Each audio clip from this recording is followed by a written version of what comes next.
Good afternoon. There are many participants today, and I'm glad there are a few ones who are still adding to the list of participants. Welcome all of you. Welcome to this webinar, which is the fifth of a series of webinars organized by the CEPR and by the European Association of Environmental Resource Economists.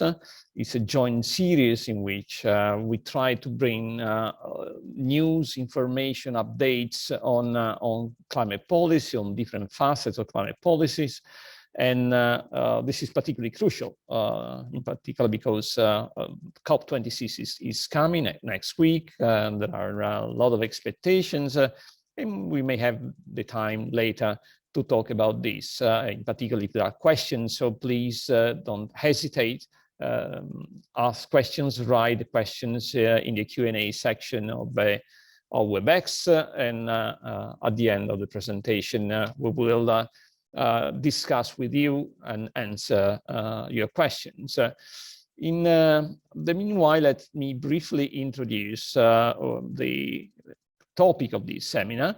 As you probably know, the International Energy Agency recently produced a report, an important report that has had a large impact, not only in the scientific community, but also in the policy one, on pathways to reach net zero emissions by 2050. And the nice feature of the report is that it identifies concrete milestone steps to achieve the net zero by 2050 and contains recommendations to policymakers and governments of many different countries on how to do it. We will discuss at the end the implications of the recommendations by the International Energy Agency. But before doing that, let's have an overview of the contents of this very important report, which is probably the one that gives us some hope about the possibility to achieve the 1.5 degree target. For those who are not familiar, you may know that in Paris in 2015, all countries agreed to achieve a temperature target of no more than 2 degrees, possibly moving towards 1.5, which is, let's say, half a degree more than the present temperature increase, because the reference is the pre-industrial level temperature, and from the pre-industrial levels to 2020, 1.1 degrees have already been achieved, as the recent IPCC report released on August 9 demonstrates quite clearly. So the windows is really small. The possibility to go there is small. And today we will listen about how, if possible, we can achieve the target, or the alternative target, which is a 2 degree, which is slightly less ambitious and probably easier to achieve. To discuss all these matters, we have today Laura Cozzi, who is the chief modeler at the International Energy Agency, and she will give us not only an overview of the contents of the report, but also crucial information on something in the background, features of the model, the methodology which has been used to produce the report, and also the policy implications of the report. So without any further comment, I would like to give the floor to Laura and Martin, because I know that you will be supported by Martin Coopers in the presentation that you're going to give in a second. Thank you, Laura, for your availability, and the floor is yours. First of all, very many thanks to Professor Carraro for this kind invitation and introductions. It's a great pleasure to be here with all of you today, and I know how these communities are always on top of all energy policy matters, and especially the junction between energy and climate, where now it's becoming more and more difficult to actually distinguish the two. So what I'd like to do in the next 20-25 minutes before having then conversation and Q&A, I am starting with certainly the findings of the net zero report we produced, as Professor Carraro reminded, in May, where our intention was actually to have a very clear understanding of what would it mean for the energy sector to reach net zero emission globally by 2050. I will use this report, but also complement it with other more recent analysis, in particular two, the World Energy Outlook of this year, which we released just 2 weeks ago, in which we tracked the ambition through which countries are going in Glasgow. So we have assessed country by country and the global impact on energy and climate of the pledges that countries have put forward.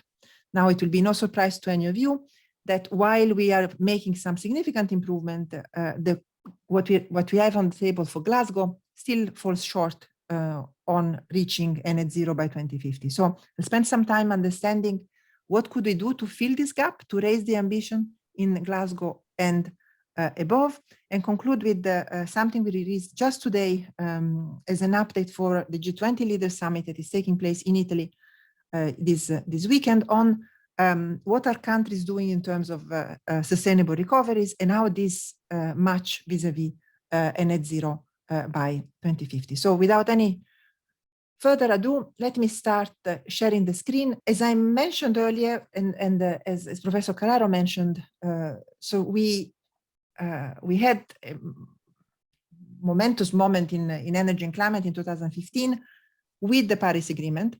And if we put ourselves back then, the expectation, our expectation, but that of many others, IPCC colleagues, the modeling community in general, was before we actually got into the Paris Accord, that energy-related emissions were continuing to grow in a more or less linear fashion following GDP, as it has really been the case since the pre-industrial revolution. Every unit of economic growth was really accompanied by burning of fossil fuels, being of one sort or another, and that was creating a nearly linear CO2 emission trajectory for the energy sector. This was just 6 years ago. Now we are entering in really few days now into the Glasgow negotiations. And if we analyze today what the implications for energy-related CO2 emissions would be only with policies that are currently in law. So we are not considering, for example, the ambition of the European Union to get to net zero by 2050 as it is not fully engraved in law, or the ambition of China to get to net zero by 2060. So if you just take those, the picture is already very different from that we had 5 years ago, 6 years ago, going into Paris. So we have already, in a way, locked in a kind of decoupling between economic growth and emissions. Of course, clearly this is still very much insufficient in terms of reaching the ambition of the Paris Agreement, which is well below 2 degrees and aiming at 1.5. So the pre-Paris baseline, as you see it here, would have led to a temperature increase in 2100 of around 3.5 degrees. Very clearly, when we read the latest IPCC report that Professor Carraro mentioned earlier, this would have been really an unlivable planet. Now, with what we have in law, this would take the temperature at 2.6 degrees, still insufficient. But countries are putting still on the table updated NDCs, so new ambition for 2030, and many more actually. So 50% have put more ambition for 2030, and around 70% of emissions have put ambition for a net zero target. When we consider all of those, and if they were to be implemented, then we have a different picture. And the picture is the following. Not only we see emission flattening, but this decade, we will see a real decoupling between economic growth and emissions, seeing emissions started to decline and then bend very significantly post 2030. We could really open a big conversation about short-term versus long-term goals, etc., but I will not do it here. So going into Glasgow, what is now the expectation for long-term temperature increase? We are actually approaching 2 degrees. It's 2.1 degrees. Again, here there are two different messages. On the climate side, this is still insufficient. And I'll devote the rest of the presentation basically in understanding how could we fill this and really be compliant with the net zero by 2050 scenario. But from the energy angle, this is already introducing a very significant break compared to the energy markets as we have known them up to now. So the expectation with the policies that we have engraved is that this decade would very much look like the past one. We would see very strong rebound in energy use for all type of energy sources. However, if countries start putting in place what they have pledged, we will start seeing a peak in fossil fuel use, all of them, true for oil, true for coal, true for gas. In particular for oil, we would see an increase in the next couple of years, but then a flattening, a peak, and start to see a decline. This is mostly due to the largest segment of oil demand that we have today, being passenger cars. 20% of that, 20% of oil demand today is going into fuel our cars still. However, there is a huge push in electric vehicles. Many countries, cities are joining this, and especially car manufacturers have completely switched their manufacturing expertise and trajectories, so that for the first time ever, we would see actually this segment seeing a absolute decline in energy use, in oil use, and this would bring globally to a peak in oil demand. Similar situation, but for different reasons for gas. By the mid-2020s, we would see a peak in global natural gas use, and then a flattening out. Why? Because, again, one of the major segments of natural gas use, which is the power sector today, would see a very different way of producing electricity, much more relying on solar and wind, as you see in the third pane here. That basically leads to seeing natural gas demand for the power sector not increasing, but in an absolute decline. Similarly, for natural gas use in the building sector, especially in advanced economies, where we would be seeing, and we are seeing, very strong efficiency measures, such as in Europe, the buildings renovation wave that we are expecting. So a very different energy demand outlook than what we are used to see, with renewables, solar and wind really seeing a tremendous expansion, more than doubling the peak of installation that you have seen in 2020. And with this doubling of installation, a quadrupling of generation from those sources globally. If we look at coal, which is one of the main items that is being discussed in pre-Glasgow considerations, and also in the eve of the G20. In the public discourse, coal has been, we have often heard, especially in European media, like coal is finished, renewables are so cheap that we shouldn't worry about it anymore. But when you look at numbers, actually, the last decade has been the one in which we have installed most of coal generation capacity ever. So what is our expectation as we go into Glasgow is that we will see a very, very steep decline. And thanks to the latest announcement by China, President Xi Jinping at the UN General Assembly, if that is enforced, he announced that China would end support for coal projects abroad. Basically, we are sitting here the last decade in which, as humanity, we would see still installation of coal-fired power plants. Of course, this is not enough to get to net zero by 2050. So if we look at here, this is where we are going now, pre-Glasgow, if all what governments have promised is going to be fulfilled. And this is what our analysis of net zero by 2050 expects. Basically, if you want to see the glass half full, you could tell yourself, well, going into Paris, we were heading to a world warming 3.5 degrees. Currently, we are heading more towards 2.1. But if you look at the 2030 emission gap, our finding, which is very similar to what UNEP found the day before yesterday, is actually that the pledges going into Glasgow fill only 20% of the emission reduction that would be needed by 2030 to be in line with net zero by 2050. If you want to put it another way, we are going into Glasgow with a glass that is 80% still empty for what concerns 2030. So what we have analyzed is really how could we fill the 2030 gap. So you see here, the ambition gap, as we call it, is still around 14 gigatons that we will need to reduce by 2030. It's a huge amount. Is CO2 emissions from burning combustion of oil, gas, and coal, but is also methane emissions. That's why it's the CO2 equivalent there. And what we have done is try to understand how much of that would be cost effective. So would come at no extra cost. And what we find is the following, that 40% of the measures that would be needed from now to 2030 are cost effective. If we go a bit more in details, what we find is that most of the measures concern the electricity sector. And in particular, a big ramp up of wind and solar, as you see there, would be needed, but also for in the countries where this is acceptable, there are 19 countries around the globe today that are actually building nuclear power plants. It would be increasing addition of nuclear or hydropower. Now, those two measures alone would be able to save 3 gigatons. And in what way do they save gigatons is the following. Those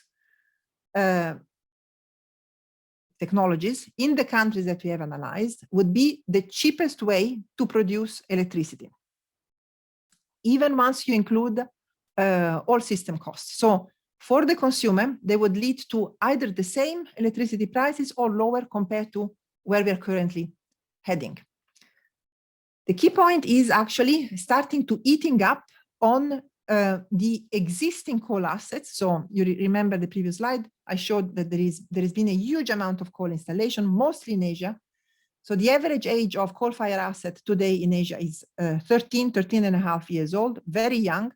Normally, those coal-fired plants would continue to run for 20, 30, 40 years. So what we need to do as a first thing, if you look at these 14 gigatons, half of this is actually being emitted by coal, and most of it in coal power generation. So the first big push that we need to getting into COP and beyond is looking at options to start limiting emissions from the existing coal assets that are young.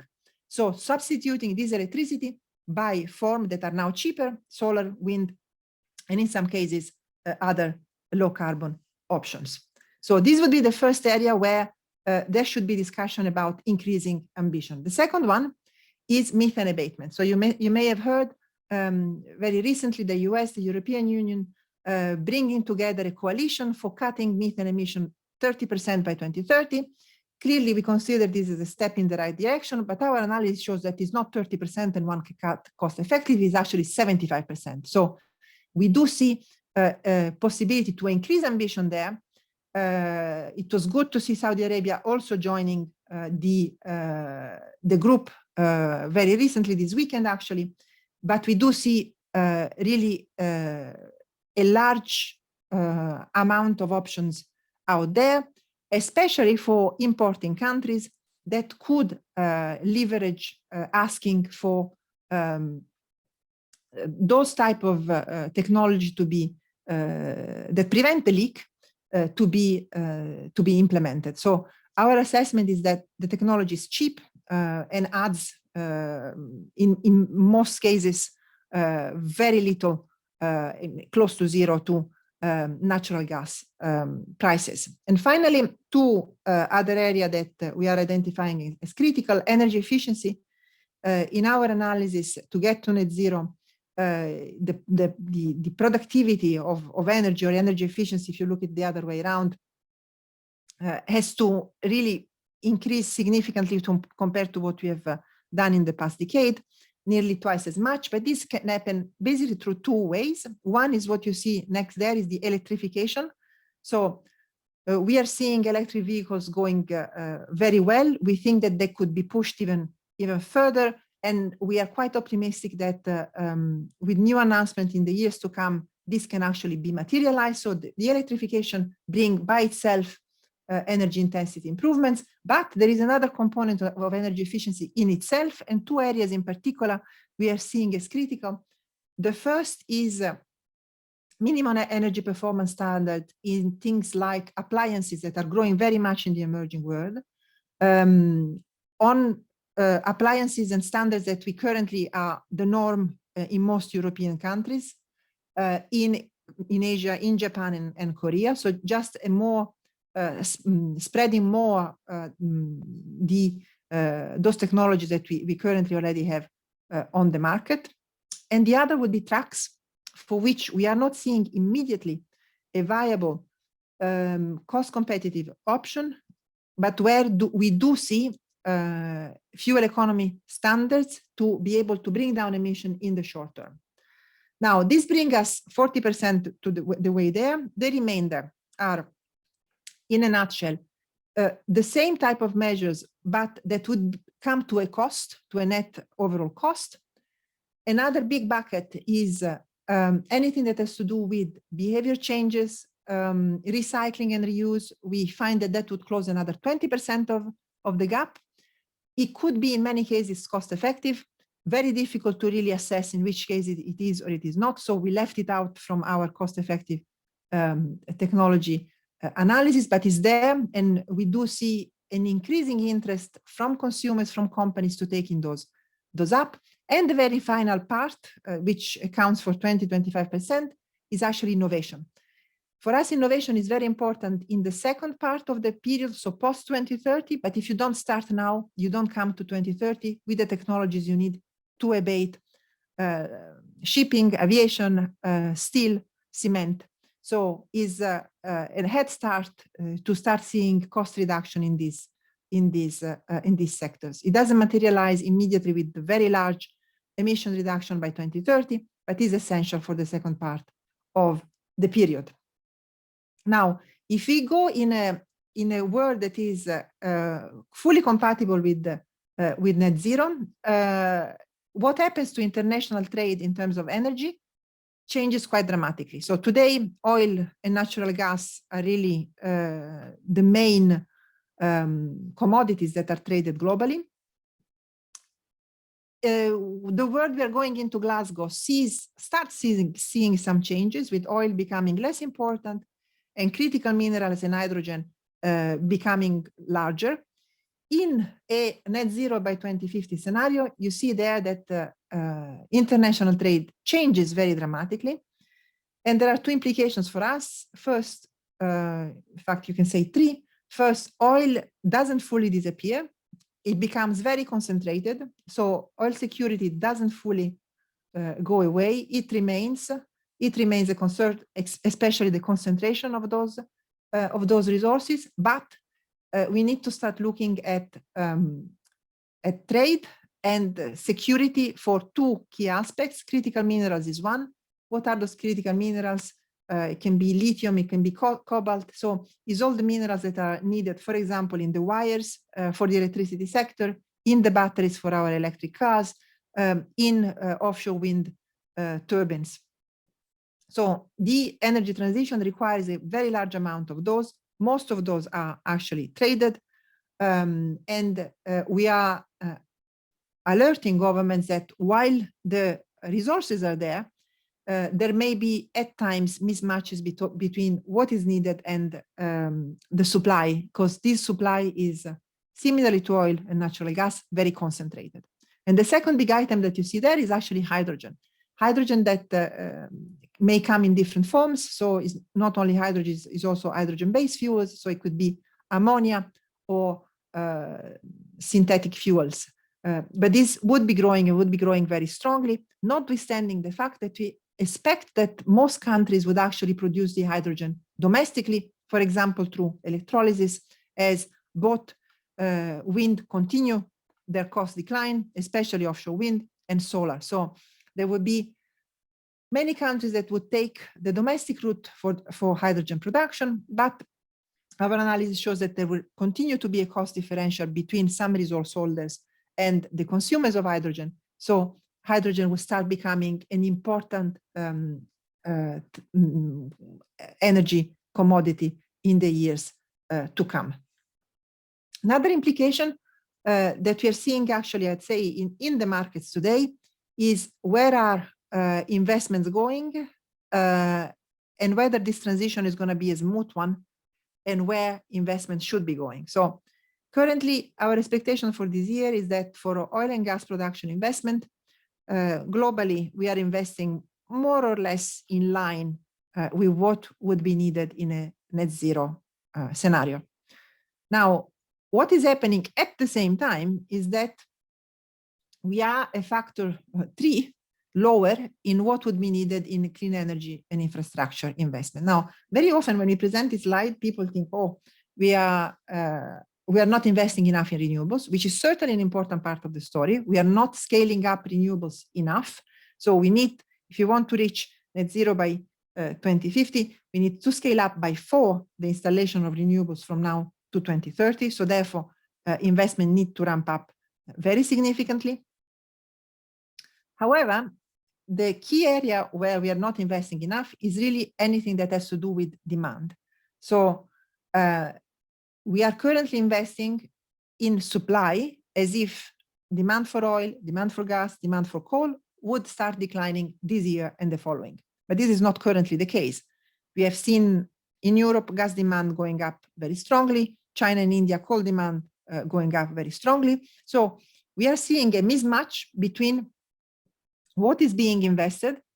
But for us, the key message is that we have to scale up investment in clean energy and clean energy infrastructure.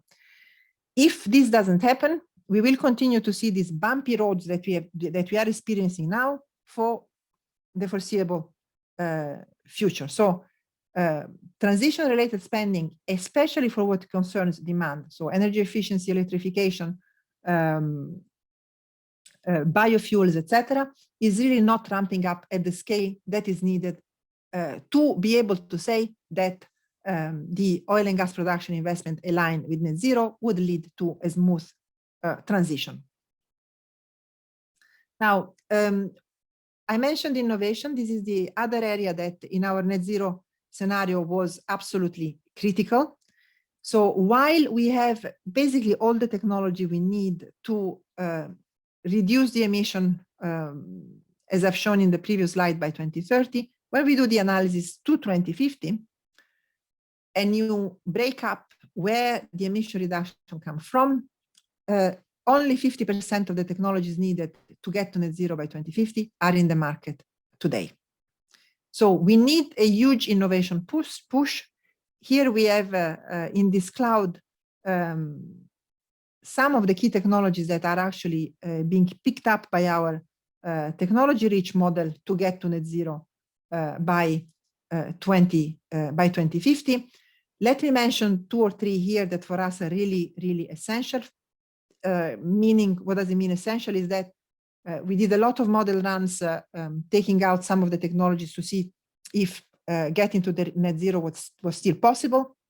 So we identified 3 technology families for which, if you don't have them, today we really scratch our heads to understand how we could make net zero by 2050. The first is really hydrogen and hydrogen-related fuels. We're seeing hydrogen being picked up by a number of sectors. Even if not in huge numbers, we have something around 10% of hydrogen use by 2050, but it becomes essential in a few sectors. So mostly related to transport, but not only in industry. We see it in some cases. We see it picked up for balancing the electricity sector. So very versatile and very important in a number of sectors. The second big area is batteries, and a next generation of battery technologies. Again, the reason is that it's widespread. We see it picked up in many, many areas. You see it picked up in the transport sector, being cars, being motorbikes, but increasingly batteries for balancing the electricity system. So advanced batteries for us is the other key area that is essential in getting to net zero by 2050. Third big area is what it's around capture, CO2 capture, in diverse applications again. So it can be direct air capture that is somehow used in the model. It's capture for cement with CCUS, which is one of the key routes for us to decarbonize the cement sector. So those three technology areas are for us the one through which, if there is not enough pickup, we see difficulties in really getting to net zero by 2050. Are we doing enough today? Clearly not. We see a big gap in R&D especially. We estimate we would need clean energy R&D rising to 90 billion in 2030. Currently, we are around 30, so we need to multiply by 3 the R&D spending. I would say that the discourse around getting to net zero over the past year, where we went from basically first the UK putting forward the carbon budget idea and then the net zero plan, going in a span of 18 months probably to basically no country having net zero to now more than 70% of countries accounting for CO2 emissions having a net zero pledge. There is also at the same time an increasing understanding that reaching net zero is a bit of a second industrial revolution opportunity. And here we give you an example of what we mean by that. So if you look at the clean energy technology equipment market size, and this is not all the clean energy technologies that we will see going through net zero by 2050. We just took the ones for which we have a better understanding today of what the manufacturing cost component is, and where we have a better understanding of how the cost will change in the future. So if you want, those are the big fives. So it's solar PVs, wind, battery packs, electrolyzers, and fuel cells. And if you look at those, the size of this technology equipment markets is going to outsize oil soon. We're talking about next decade or next 15 years, depending on which base year you take. So what that shows is that there is a huge industrial opportunity that is associated with the clean energy transition. And we are starting seeing a real competition among countries to position themselves at the frontier to make sure that they are the first that grab substantial market shares for those clean energy technologies. So very much seen, not too much as the discourse has moved very much from being a net cost to an opportunity of investment and industrial revolution. Now, I'll conclude with coming a bit to today. For the G20 Energy and Climate Ministerial meeting that Italy has hosted in July, we were asked to start tracking sustainable recovery spending that were going to clean energy. And we were asked to release an update of that analysis today ahead of the G20 meeting. So what are we doing in this exercise is basically looking at country by country, sector by sector, what governments, this is government's money, is being mobilized towards clean energy transitions. And what we find is that if you were to follow in the next 2-3 years a net zero trajectory, you will need to mobilize globally around 1 trillion a year in private and public money in clean energy. So we're talking here about renewables, energy efficiency, new technologies all around the world. The good news is that from July to today, so I apologize, the second bar is not mobilized July, is actually mobilized in October. we have seen an increase of nearly 20%. So we are now at around 400 billion being mobilized on an annual basis globally. Vis-a-vis, what we would need is 1 trillion. So it's clearly still insufficient, but growing. And if you look at towards how much is being devoted to clean energy vis-a-vis the overall fiscal outlays that is going for the post-pandemic recovery, is still kind of tiny, 3%. But if you look at what's being put forward in advanced economies, here is the gap. We are actually filling currently 2/3 of the expected investments that would be needed if you were to be fully on track with net zero. So I think that there is a good progress, actually very good progress in advanced economies, where we are seeing really the recovery plans being targeted. It's clearly the case of the European Union, but similarly for the US, for Canada, for Japan, very much targeted towards clean energy investment. A large share of the recovery plan has been going towards clean energy. And we are getting really close to the amount of investment we would need if we were to be on track, at least for the kickstarts of the first years of net zero. Now, where we are really falling short is emerging and developing economies. We have less than 20% investments that would be needed. Now, there are a number of reasons that for which this is happening. Certainly that in these parts of the world, the pandemic has brought forward to the attention other issues in a much more prominent way. So the clean energy transition has taken secondary, if not third, layer importance in these countries. But there are a couple of issues that need to come very strongly, hopefully in the G20 and hopefully even more at COP. What we are seeing actually in these countries is that the cost of borrowing money and capital for the clean energy transition, unlike what's happening in advanced economy, is very, very high. So is high and increasing. So there has to be a concerted effort to make sure that governments and especially the private sector in these countries can access the global capital markets, not at the rates we are seeing today, because it's making the capital intensive clean energy transition even more expensive for the consumers in those countries. The second key aspect is actually the discussion around the $100 billion that advanced economies are putting on the table to support the clean energy transition. So our assessment shows that in advanced and emerging economies, the amount of money that will need to be mobilized is in the order of trillions of dollars by 2030.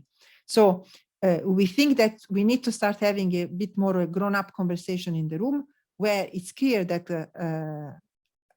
while governments in advanced economy need, for trust reason, to put this money on the table, that we need to bring the private sector very quickly around the table to make this conversation concrete. Without private sector money, we will never get to the investment needed to get to net zero in emerging economies. So I would stop here and just maybe very, very quickly go through the 5 key points that for us are to crystallize. The first is that the current instability we are seeing in energy markets today for us is not the first crisis of the energy transition, but is really due to legacy assets and the fact that we are seeing these high prices is because we have not invested early enough in clean energy transition and not the other way around.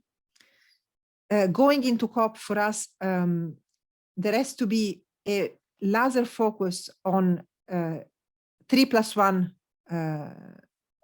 options that can help fill the gap in 2030, clean electrification, energy efficiency, and methane abatement, with increasing attention on innovation, and that there are cost-effective solutions for which we should really be asking countries why those solutions are not yet on the table. There is a risk that we will see this investment mismatch in the years to come if we don't see investment driving in clean energy transitions really growing much more strongly. We are very clearly seeing a new global energy economy emerging with huge potentials for clean tech manufacturers and countries and companies that position themselves at the edge of those opportunities. And final points for us is the following. Clearly, as citizens, certainly true for my children, we see an engagement and we want to do things, and this is important. So behavioral changes, choices when we buy things, very important.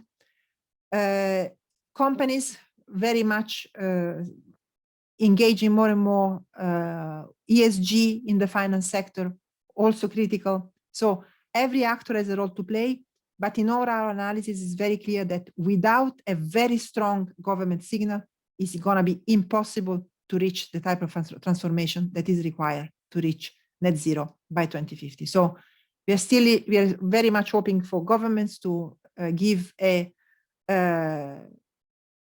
unmistakable signal in Glasgow to all actors defining the pathway to net zero by 2050. Thank you all, and very happy to take questions. Thank you, Laura, very much. Is Marty going to add something, or do you think the overview is complete? I'm very happy if Marty wants to take the floor, but I don't want to. I don't think he was prepared to do so. So he helped me putting together the presentation, but I don't want to put him in the spot. Martin is one of the wonderful colleagues in the World Energy Outlook team, and I thank him for all his support, not only for the presentation, but throughout the past several months. Okay, perfect. Thank you. In order to complete the overview, I would like to ask a few questions, and then we will move to questions coming from the floor. We already have a good number of questions. The first one, in order to assess, I mean, the audience here is mostly economists and coming from the academia, so with expectation also to understand the methodology which is behind the report.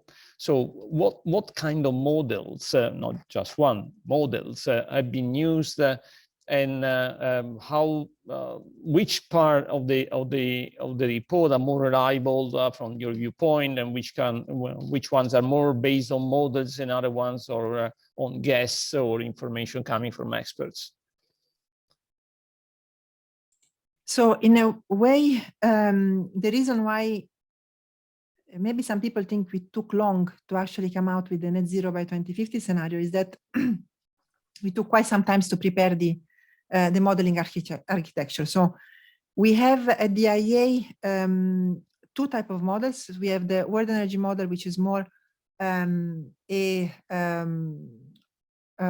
simulation model that we use to produce the World Energy Outlook. And we have another model, which is the Energy Technology Perspective, which is a technology-rich model, over 800 technologies, that is more a cost optimization model. So what we have done for several months last year was to couple the two models to make sure that we could use them in an iterative process to make sure that we had all the technologies needed to come to net zero by 2050, and we were actually achieving the net zero by 2050. So in-house, we used this hybrid modeling that is the combination of those two, each coming with their strengths. For example, with the World Energy Model, we started introducing anything that is price sensitive, that involves different behavior choices, as well as nudged behavioral changes. We were simulating with the World Energy Model, and anything that has more to do with innovation and picking up certain technology choices would be done with the Energy Technology Perspective. So this is the way we have done we approached the energy part of the analysis. We have been overlaying this with investment analysis and economic analysis. This we have done with the International Monetary Fund. For the past couple of years, we've been working with them on anything that is related to investment, meaning sources of financing of investment for the energy transition, government, private, etc., as well as GDP impact. So those have been done in collaboration with them. And the final analysis that we have done is done with an Australian university, and the ones that have produced MAGIC and their more recent updates, anything that has to do with long-term temperature increase, because clearly we are here looking only at energy-related part of the equation, but clearly greenhouse gases and temperature is more than that. So I would say this is the family of the three big models that we used. Thank you. And related to this, and this is one of also the questions that came from the floor, is whether the report is able to differentiate the path to net zero in developing from the developed and emerging economies. So, and how would you describe the difference between the two paths? So we have differentiated between advanced and emerging economies. First thing we did in the differentiation is actually that advanced economies get to net zero earlier. So at the latest by 2045, you have advanced economies getting to net zero, which leaves especially the poorest emerging economies in sub-Saharan Africa time to get to net zero post 2050. So this is a first layer of differentiation. The second important layer of differentiation is that in some emerging and developing economies, you still have today a huge issue of access to electricity and access to clean cooking. And the way we have done the analysis is ensuring that consumers in those countries would actually get full access by 2030, so they would reach SDG 7. Third element is financing. As I mentioned earlier, we are clearly seeing that financing of the large portion of investment that is needed in emerging and developing economies cannot completely be sourced domestically. So we have done some analysis again with the IMF and the World Bank to understand how these flows of money would work. So the three differentiations we make are on timing, on ensuring SDG 7 is met, and that the financing is not necessarily all in the shoulder of the emerging world. And another important part of the report is the one that describes specific milestones to be achieved. And there's been one of the more controversial parts, because there were milestones that were criticized by specific sectors, the one on coal or the one on cars. So I think that the audience should know about this part of the report as well. So absolutely. So we have, and I invite you all to go and look it up in our website. So we have identified 400 milestones. What are those milestones? They are what we see would be needed from the energy sector to be achieved to get to net zero by 2050. And we wanted to make it as clear as possible that when you commit to getting to net zero in 2050, it doesn't mean that you act in 2049. In fact, in many cases, it means that you take decisions already now. So Carlo mentioned that there were a few controversial parts. Certainly, there were two that were more controversial than others.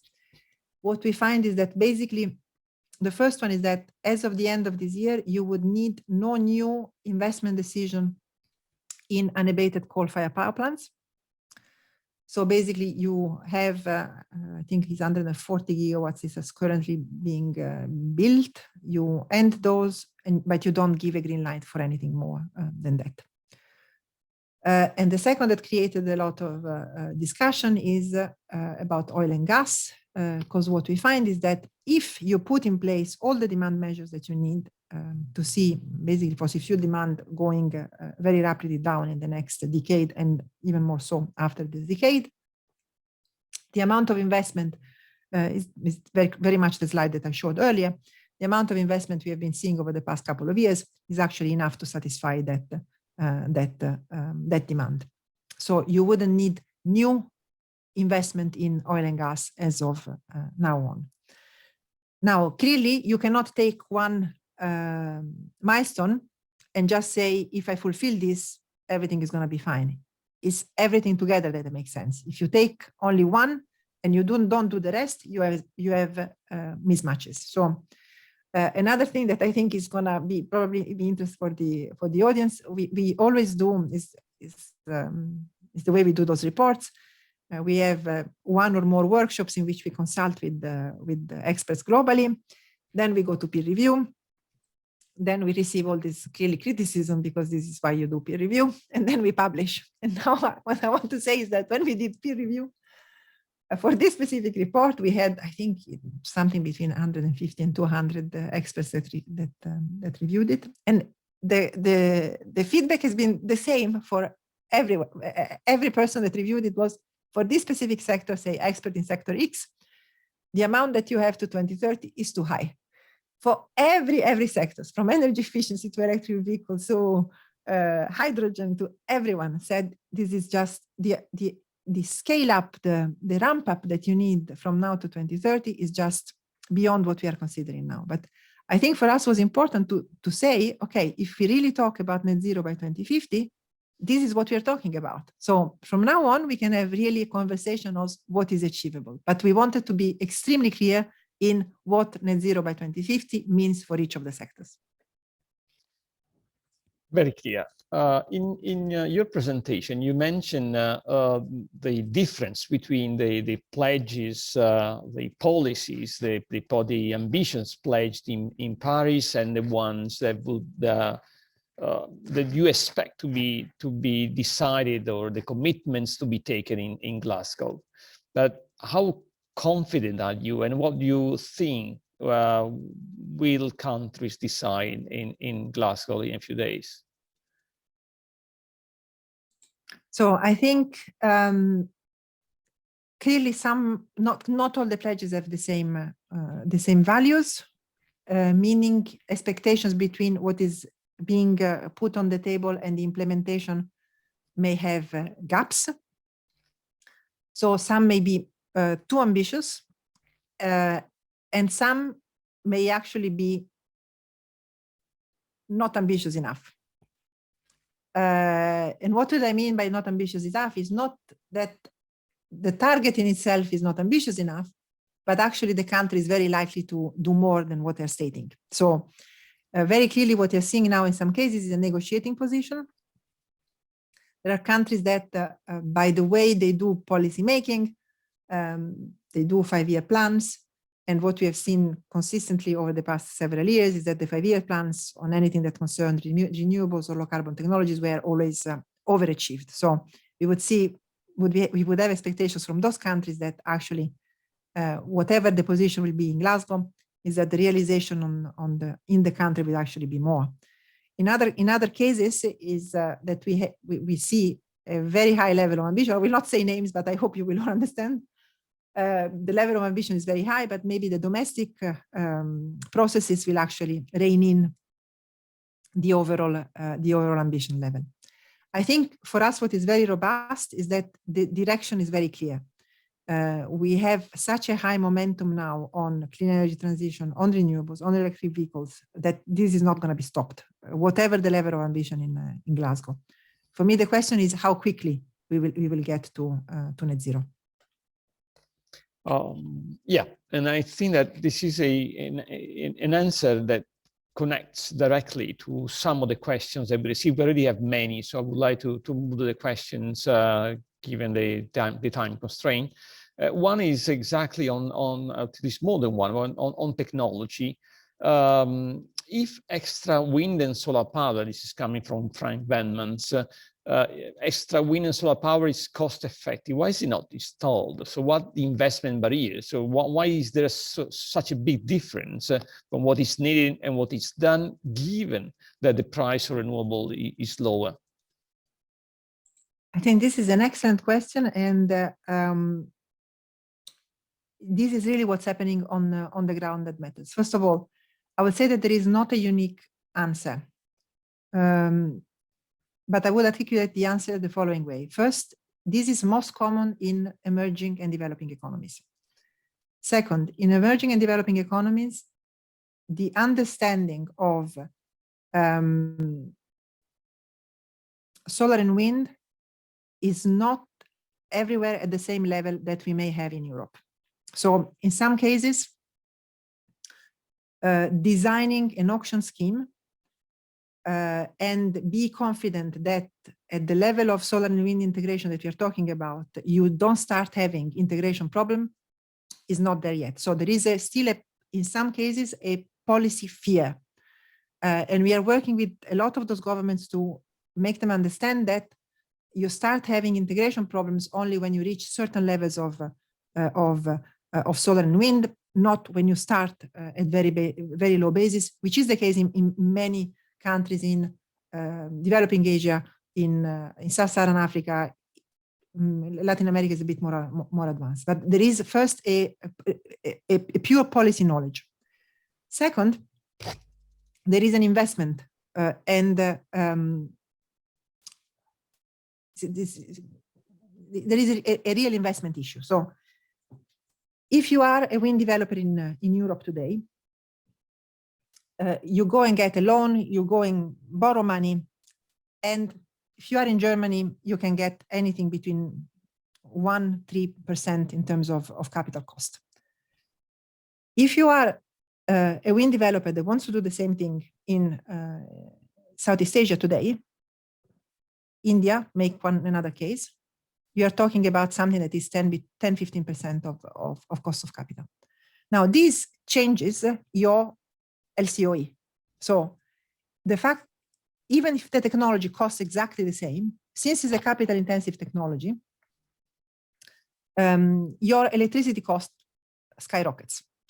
So that's why we are stressing so much that it is important that for low carbon technologies, the development banks, the World Bank, the bilateral cooperation work to ensure that there are de-risking facilities that allow, at least for those projects, to make sure that the cost of capital goes to level that continues to maintain the competitiveness of the technology. So in short, even if it's not true everywhere, what we see, the two main barriers are one is really a policy knowledge about the technologies and when they start impacting your operations, the electricity system operations. And the second is how does the cost of capital, when you go into the markets, if you're doing a project financing, how does it impact the real cost to consumers, and how do we need to bring those down? I have a similar question, but broader, coming from Nico Bauer. It starts from recognizing that you have identified a large potential of no-regret emission reductions. I mean, 40% of what is required could be achieved by measures that are cost-effective and cost less than the existing technology. And the sequential process to update NDCs requires parties to announce their maximum achievable. Is there a contradiction with no-regret options? Have you discussed this with governments? This is an excellent point, Nico. And the answer is that we are on a bilateral basis starting to discuss with governments. And the expectation is, my hope is the following. As you know, the way Paris has been crafted is that you can actually raise ambition over time. So Glasgow is one moment, but it's not mandatory to do it at Glasgow. They could do it a month later, 2 months later, 3 months later. And our hope is that, especially on the 3 areas that we have discussed, so solar and wind, methane efficiency/electrification, we would see some increase in ambition in some key countries. Yep. There is a question, which is the one receiving the largest support. You are probably used to it because you get it many times, which concerns the role of nuclear energy. You didn't mention it, but it is in the net zero report. And what's the view of the International Energy Agency, and also why? How do you feel, if you can answer the questions about defining nuclear energy as a green technology, which is again under discussion, and the European Commission is quite reluctant to identify nuclear energy as a green one. So indeed, in the net zero report, and even in the gap analysis that I have showed earlier, we do see a role for nuclear. The way we have approached it is in the modeling here is the following way. If a country is open or has installed nuclear recently, so if they don't have a phase-out policies in place, or if they've never installed nuclear power plants, then we would allow this country to take up and install more nuclear. However, having said this, with the current technology, we don't see in a huge amount of countries nuclear becoming competitive, because there are financing issues today. It's just tough. It's just tough for nuclear to compete. We have included not only nuclear technology today, we have included SMRs as well, so small modular nuclear reactors. And we start this being picked up by the model, especially in the 2040, 2045. The answer for me is we do see a role. Financing on current technology is tough. Certainly in the advanced economies is very difficult. It's not the case in all emerging economies, certainly China, Russia, Russia. You see it as a competitive option. The more you wait, the more, and if SMRs follow the learning trajectory that we are expecting today, in the 2040s you start seeing a role for that. But is there also initial timing? Because nuclear energy is completely useless to achieve the 2030 target. And hopefully by 2030, we will not need nuclear energy any longer, because we will have the technologies to do the same job at the faster pace and the lower cost. So even if useful, even if green, it's too slow to compete with the other ones. Well, so a couple of nuances there. If you have existing nuclear and it's certified that it's safe, then in the 2030 time horizon, nuclear lifetime extension, provided the two things I said above, could still be useful. Second, you have 19 countries today around the globe that are actively building nuclear today. For those, the 2030, we are not talking huge amount of gigawatts here, so we're talking about small numbers. But since in those countries you have young coal, this cuts emissions. So I mentioned this because for those countries it's still important. If you were able to accelerate, and those are countries that, I mean, China is a case in point, they build nuclear in 5 to 7 years. So it can make a difference. It's not a global phenomenon. We are not talking something that is nuclear that makes a difference worldwide, but in those two cases, so in advanced economies, lifetime extension, if it's safe, if it's allowed, saves something. And in a handful of the 19 countries that are building it now, some increase is would dent in coal and save something by 2030. Again, we're not talking huge amounts. And now let's talk a little bit about hydrogen, because there are questions about hydrogen as well, and probably the participant wants to know better about it. There are, in particular, Viola asked about hydrogen fuels still have many problems around the storage and losses during transfer, and how much energy it takes to be produced. And we are positive on it. The report shows that hydrogen will increase over time. What are the assumptions behind it? So I think this is really a reflection of what we are seeing in terms of government's interest and at the same time companies' interest around hydrogen. I think this is an area over in the span of basically 3 years, we have seen huge changes. So if you were seeing any of our modeling analysis 3 years ago, we would barely have hydrogen in it. Now I think the understanding is changing fast. Expectations is very high. I think we need to start seeing some of the hydrogen production being put online to understand better the costs. We do see a role, as I said earlier, while we do see a big role in hydrogen in terms of trade, when you look at it in terms of the overall matrix, we are still at less than 10%. So I wouldn't say that we are seeing a huge uptake of hydrogen. But at the same time, we see electrification, so electricity in the final mix, being in north of 50%. So we still need some fuels in certain applications, especially those that require heat production. And there we see a variety of new fuels emerging, of which hydrogen. I agree that we will be here and check on a yearly basis if the progress is as ambitious as you're seeing it today.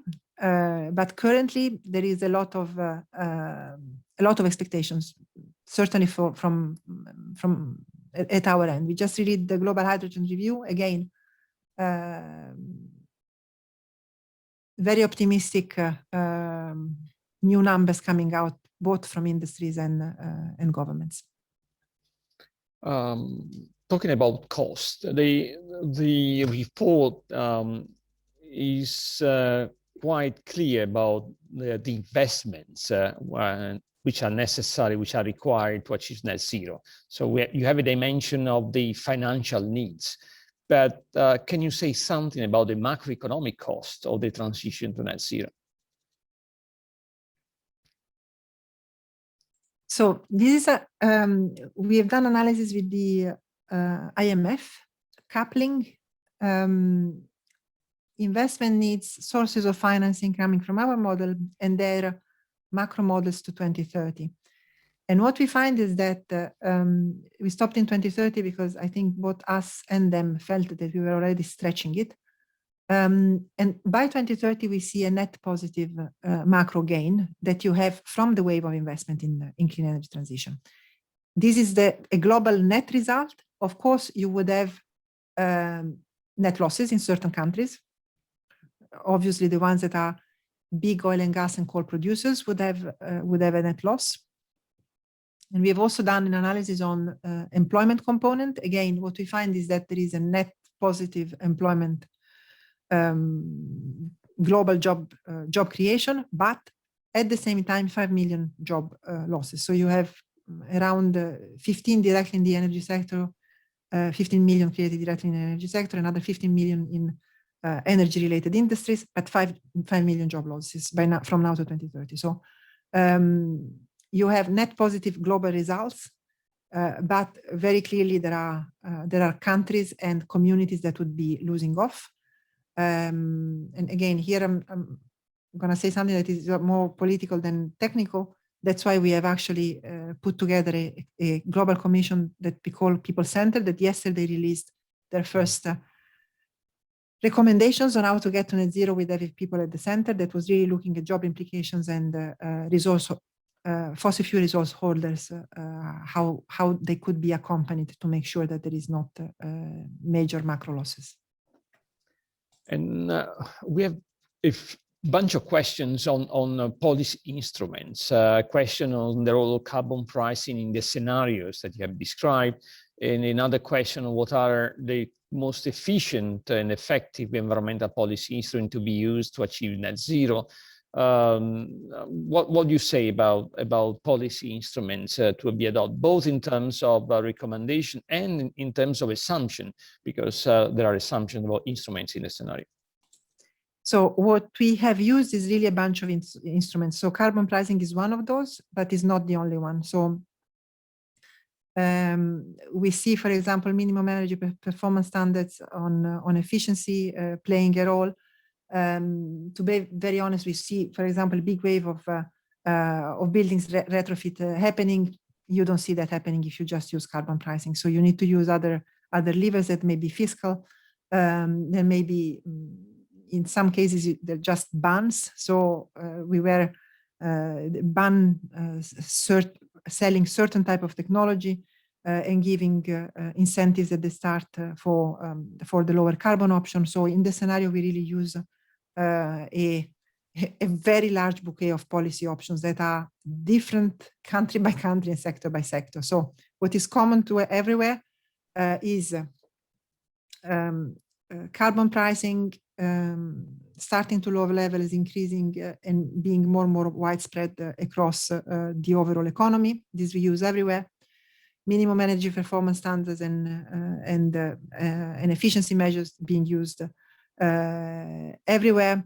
And in some cases, subsidies for / fiscal measures to have the technology, the low carbon technology kick in while you stop selling the higher carbon alternative. So those three are used a bit everywhere, and then there are certain that are more tailored to certain countries. An implication of this assumption, one of the many, concerns prices of fossil fuels.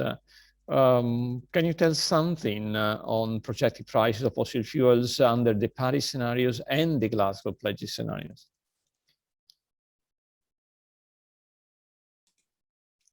So actually, in both cases, we see fossil fuel prices going down in the long term and going down in quite significant manner.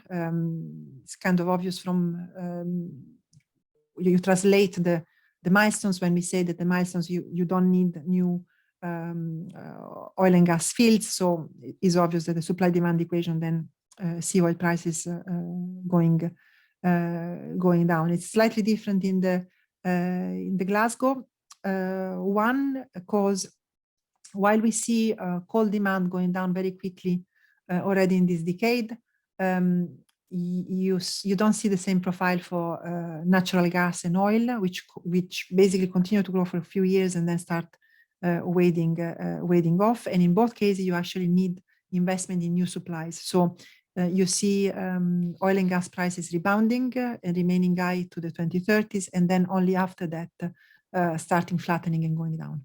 So the profile in the two is similar, but with important differences in the next 10, 15 years. I have a couple of questions about trade. The first one is direct one. What is the role of trade in energy products? How WTO trading rules and arrangements are modified or are affected by the scenarios that you described? I really don't know what to answer to this question. I think it goes well beyond what I would be able to answer in a sensible way. So I would leave it. There is a second one which is related, which is about the carbon border adjustment mechanism proposed by the EU. Because again, if we want to implement these policies in some countries, I mean, industries will ask to be protected, in particular if you want to extend the carbon pricing to our sectors like aviation and maritime and so on and so forth. What do you think? And did you consider the implementation of border adjustments in different countries, not in Europe, in the report? So we have not included this type of CBM in the modeling. However, we have done some analysis on it, and depending on the sector, it may be effective. I wouldn't generalize that is saying that is an absolute must and absolutely needed, but for goods that are energy intensive and are heavily traded, and when you have large exporters of those goods, if they were not to include similar stringency in terms of emission abatement in their supply, you could see some impacts on rebound in emissions. There is another way to look at this, which is the way we looked at it, which is actually international collaboration on technologies. And the way we looked at it is the following. Basically, a net zero by 2050 scenario assumes implicitly that you have a very strong international collaboration on technology, meaning that you don't have patents that block a technology in country X. You widely disseminate patents, knowledge, and you work in a cooperative way to achieve a global goal. We have done a scenario in which this doesn't happen, especially for the sector that I mentioned earlier. So the ones where you have heavily traded goods that are also energy intensive, so CO2 intensive. And the result we find in that case, so basically what you do in that case is that you try to reach domestically your own targets, and the technology innovation is much lower. And in that case, you reach net zero 30 years later. So this is the analytical way in which we approached the more politically sensitive CBAM question. Okay, and about the politically sensitive question, there is also the issue of the just transition, and a couple of participants asked about it. Can you say something about this important dimension of a policy package to reduce emissions?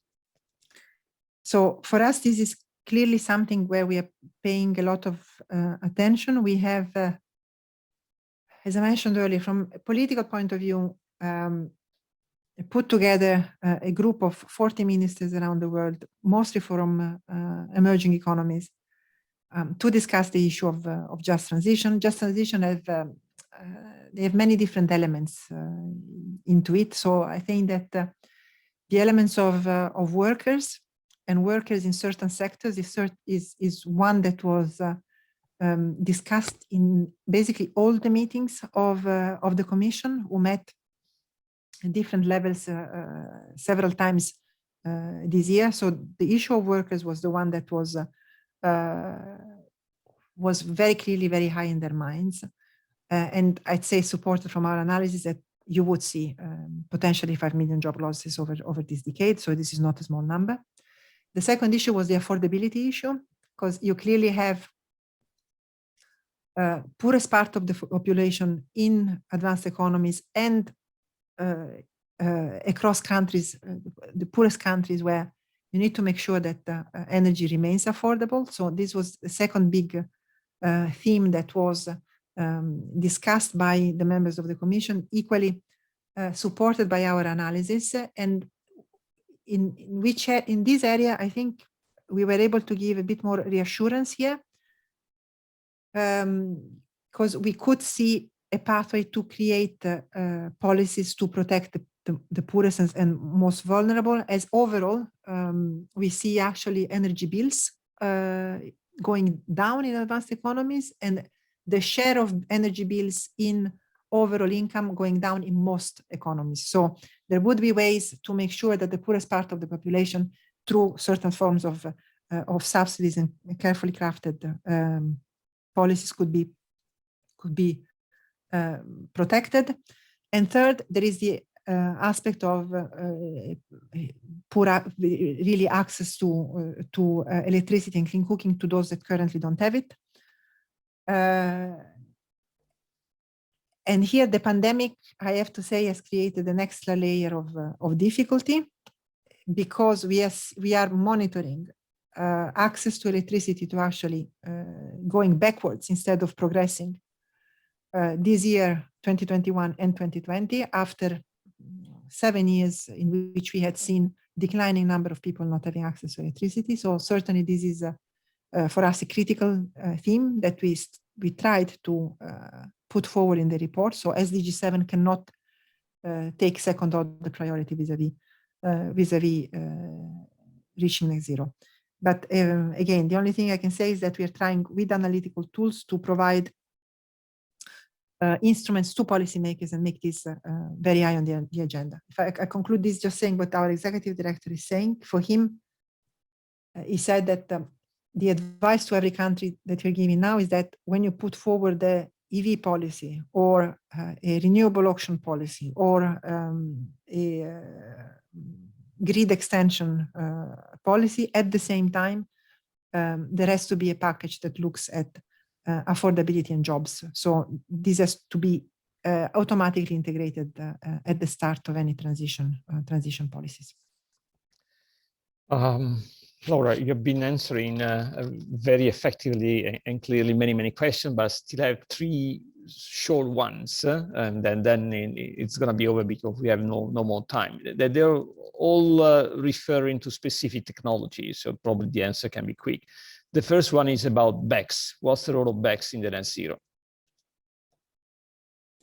We see some use of BECCS, and the reason is, in fact, very interestingly linked to just transitions. We see BECCS being used in advanced economies in the power sector. To be very honest, the reason why we're using BECCS is to give more time to the emerging world to come to net zero a bit later. So this is where we are using BECCS. In advanced economies, we just released another report on net zero electricity sector in the G7, and basically we see the need for those to get to zero in 2040 already, and after that having the sector becoming basically sink to give a bit more space for the poorest countries to continue to emit. That's the answer. The other one is about the role of hydro as a water storage, but electricity storage device in particular. So we are seeing flexibility needs for the power sector being multiplied by 4 in the span of 10-15 years, which means that you really need every flexibility option to be used.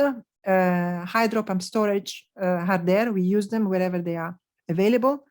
They're not the only ones. We basically tap into every flexibility option, from battery storage to transmission to demand side response to already installed, so existing thermal power plants. So certainly a big role going forward also for hydro in terms of flexibility. And the final one is on electric vehicles. One of the participants is quite skeptical about the possibility for electric vehicles to be the correct solution to solve mobility issues. What is your opinion and the scenario designed the report? By the way, it was one of the milestones criticized by some car producers. Well, I would say that currently 19 out of the 20 main car manufacturers have actually put forward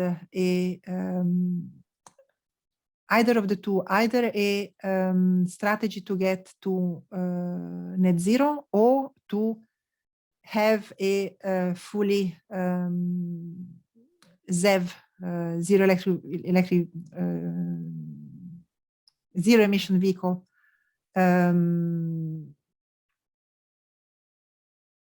strategy by 2030 or 2035. So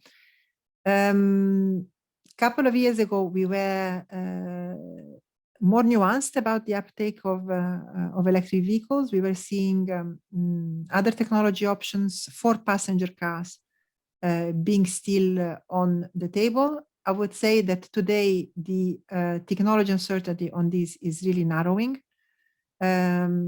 Certainly in Europe, certainly in China, increasingly in the United States. The latest data of sales in so September sales of electric vehicles in Europe is 20%, and China is the same number. On cost numbers, it's very difficult to see an alternative coming in within the next 10 years that is as cost competitive as EVs. We may be proven wrong in some even by countries. Considering issues with battery production, battery recycling, and all these side effects. Yeah, so we have done analysis on that. If you have increasing prices of lithium or supply shortages, but what we find is that they actually may delay the uptake rather than stop and shifting to another technology. Of course, we may be proven wrong, but this is what we were finding quantitatively in the model runs. Okay, thank you very much. It was really a very nice presentation, very nice conversation. By the way, I didn't mention all participants who congratulate you for the presentation, so I'm doing it for all of them. We had 170 participants at this webinar, which is very successful. And I thank you for the presentation. Thank you and your colleague for the report. It's really an important one. Whatever the thing about the contents, it's a very important one. It's a benchmark, and we need to refer to it for the coming years. So thank you, Laura, and thank you all participants, and see you in a month for the next CEPR-EAERE webinar on climate policy.